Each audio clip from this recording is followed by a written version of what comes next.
السلام علیکم. د انسان د مخ د تاثیراتو نقل کوونکي روباټ مو لیدلی؟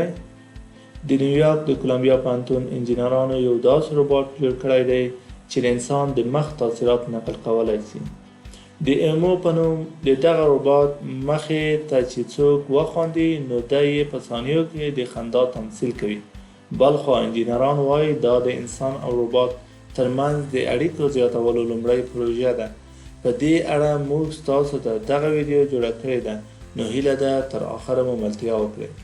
د کولمبیا پوهنتون څېړونکو په دې وروستیو کې د ایمو په نوم یو نوی انسان د مخ تمثیل کوونکی روباټ معرفي کړ چې کولی شي په رښتیني وخت کې د مخ حرکتونه نقل کړي او حتی مخکې له دې چې تاسو یې وګورئ. AI د وینا کولو په وخت کې د انسان په تقلید کې خورا ښه دی، مګر روبوټونه چې کولی شي موږ د مخ څرګندونې کاپي کړي لا هم وروسته پاتې ښکاري. په هر صورت دا ممکن ډېر ژر بدل شي، ځکه چې د کولمبیا پوهنتون د تخلیقي ماشینونو لابراتوار څېړونکو د ایمو په نوم یو نوی انسان جوړ شوی روباټ افشا کړی چې کولی شي په رښتیني وخت کې د مخ څرګندونې نقل کړي. د ایمو په نوم دغه روباټ کولی شي د یوې ثانیې په 890 برخه کې موسکا وکړي.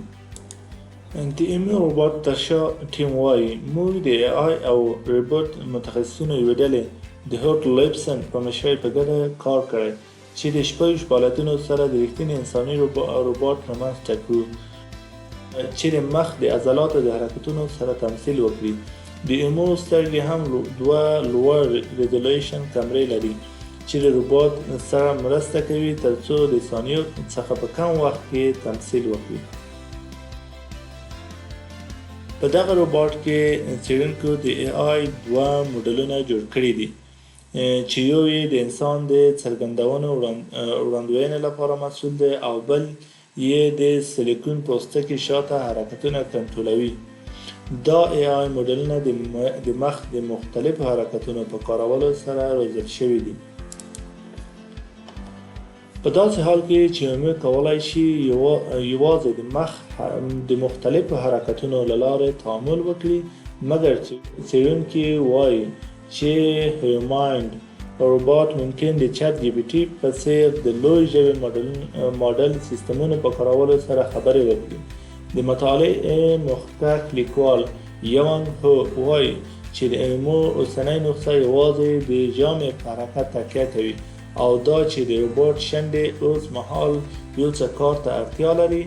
په روبوټونو کې د ګړندي پرمختګ سره چې کولی شي د انسانانو په څېر حرکت وکړي، موږ ممکن د بشپړ بدن سره د ایمو نسخه وګورو چې کولی شي تقلید وکړي او حتی په راتلونکي کې د انسانانو سره مرسته وکړي. که غواړئ د ټکنالوژۍ له نوښتونو څخه په پښتو ژبه خبر شئ نو زموږ چینل درسره سبسکرایب کړئ.